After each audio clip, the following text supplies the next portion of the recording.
We've got a really interesting programme this morning. I've got three fascinating speakers, all experts in their own fields, all innovators in different ways. I just wanted to kind of kick off for 2 minutes really and just set the scene before I let them get, I know they're champing at the bit, so I will only keep this for 2 minutes. Just to sort of put a piece of context onto this, because I was reflecting on this this morning. I was thinking, there's a kind of an evolution over time that I think is important that we have in the back of our minds for this discussion before we start to sort of rant and rave and froth at the mouth about why aren't we doing more social, why aren't we doing it properly, or any of the other things that maybe that's just me, I don't know.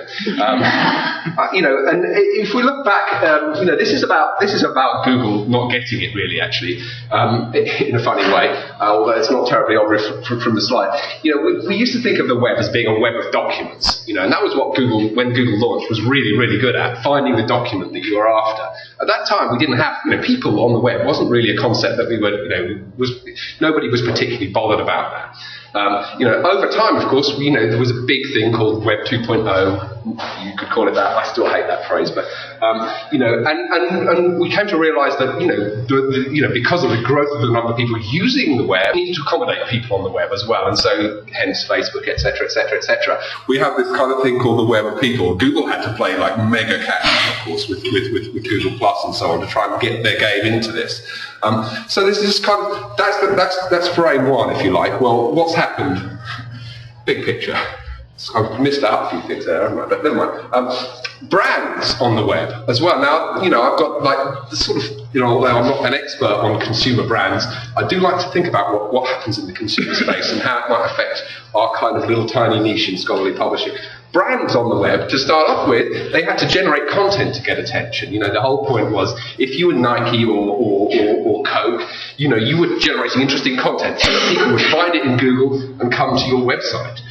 That's simply not what's happening now. It's much more about social engagement. I'm going to go into that on the next slide.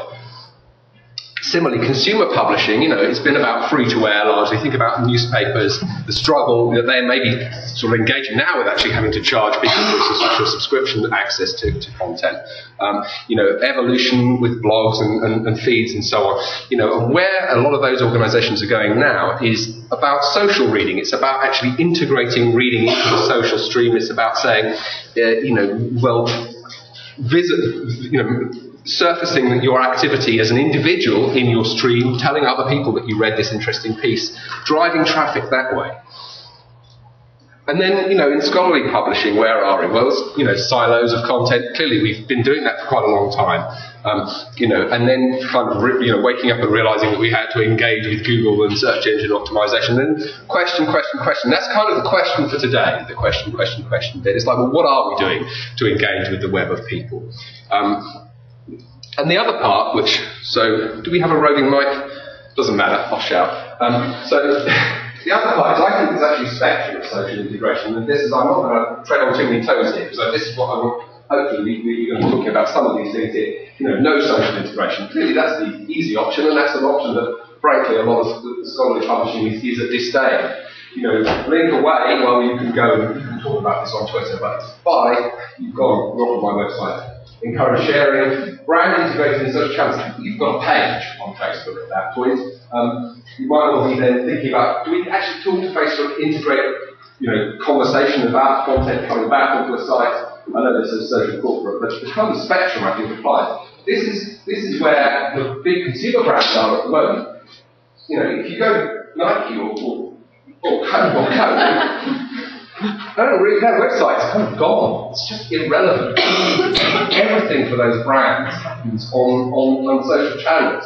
Their interaction, their presence, their whole being happens there. Now, clearly, that's going to be a pretty challenging place for scholarly publishing to go.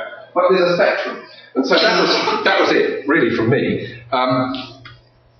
So I'm going to hand over to Paul Delight first, and Paul impressed me no end with his kind of depth of knowledge of technology. I'm going to quickly praise the bit that I've lost. Paul, do you want to come to the stand and start wiring up whilst I'm faffing here? So, Paul, you're Assistant Director of Journal Information Systems at APS. Last time I checked.